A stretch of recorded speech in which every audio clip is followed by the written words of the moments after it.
What's up mga kaplito, Genix Motor Parts. Shoutout muna natin ang ating mga diet subscriber. Yan, all the way from Marikina, Paniki, Kapas. Ano lang ka lang? Pampanga, sir. Taga Pampanga ba? Magpapatune up change lang. Taga Planet Nemic. Planet Nemic kayo? Jupiter, boss. Taga Jupiter daw sila. Kaya pala yung mata nila kakaiba. So ang content natin ngayon ay motor ni Sir. Siya ay taga Marikina ng Siga. Siga Met. Tayo, So, makikita lang. tingnan natin ang kanyang motor. 54. All. All black, all stock. All stack up. Yan, ayaw gumalaw oh. So yun. Tingnan natin. So trace muna natin ang kanyang mga piyesa. At ang gagawin lang natin content is itong sigon niya.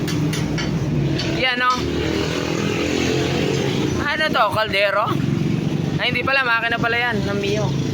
Ikaw man, kumusta? Oh. Kailangan yan, steel wool. Mga kapulido. Yan, nalinis na ni Mama. Napakalupit niya, taga Jupiter din to.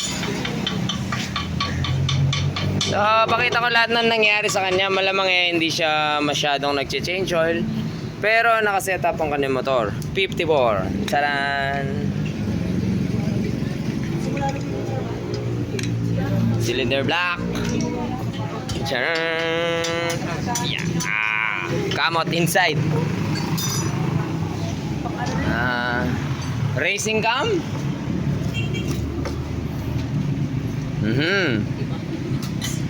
Ubos sir. Boss to. Ubos. Anong lip to? 2mm lip. Malamang 7.0 dati to.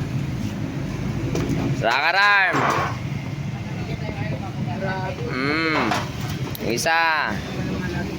Yan pala nung inakyat namin. Rocker arm pin. Napakalala.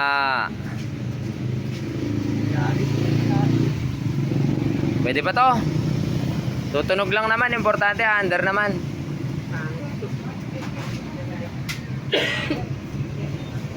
Ano pa? Timing chain. Palitin. Ito malinis na lahat.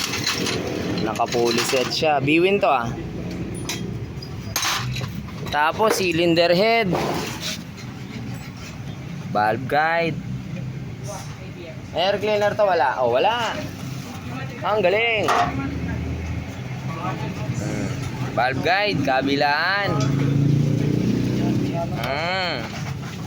Sigunyal. Side bearing, halog, kabilaan. Katokan mo, Ben. Sige, pokpok mo na. Katok, sir. Stack up piston. 54 roll stack up. Sira lahat.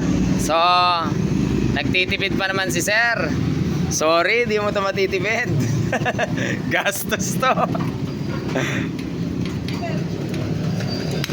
Advice lang, mas mura po yung langis. Mas mura ang mag-change oil kaysa mag-change all. Pero syempre, kung naka-set up ka, kailangan tama yung pagkakagawa mo para di ka matuyan ng langis. Ilang buwan ba to sir na huling change oil bago tumirik? 2 months lang wala ng langis. Pero, nagkinala na. Okay. So within 2 months after setup. Oh, after setup within 2 months, nag-overheat na daw, tumitirik. So yun nga, kapag ka yung setup mo sobra sa compression, masyadong mainit ang makina mo, magtutuyo siya ng langis. Tapos baka mamaya lean pa. Pero kung siga ka, change oil ka talaga. Ano ba? Pero anong carb na ito?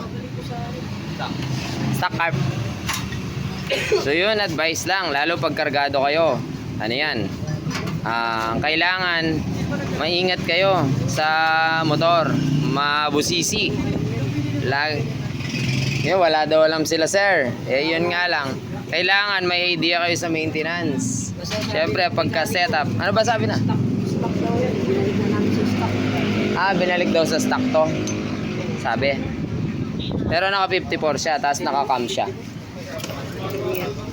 So kaya, pero kung stock talaga kasi, hindi siya agad-agad natutuyan ng langis eh. Malamig ang makina pagka mababa ang block. Pero depende sa pagkakasetup. So yun, palit lahat halos mga kapulido. Ang magiging content ko lang is to, paano nangyari kapag ka nag-stack up to, anong gagawin. Minsan ito, itong Conrad kapag ka totally stack up ng solid, automatic yan, papalitan mo na ng Conrad set tulad nito. Pero kung nagagalaw mo pa sana ito, baka pwede pang paraanan. Nalilinisin lang yung pinaka, nagwe-welding kasi yan sa loob eh. Yung pin na yan dito sa Conrad, nagko-contact sila dahil sa sobrang init. Then sa, ang tawag nito, yung thermal expansion, namamaga ang mga bakal, nagdidikitan silang maigi kapag ka sa sobrang init. So yun, kapag ka umistack up na ganito ng solid, wala na sir, palit Conrad set na.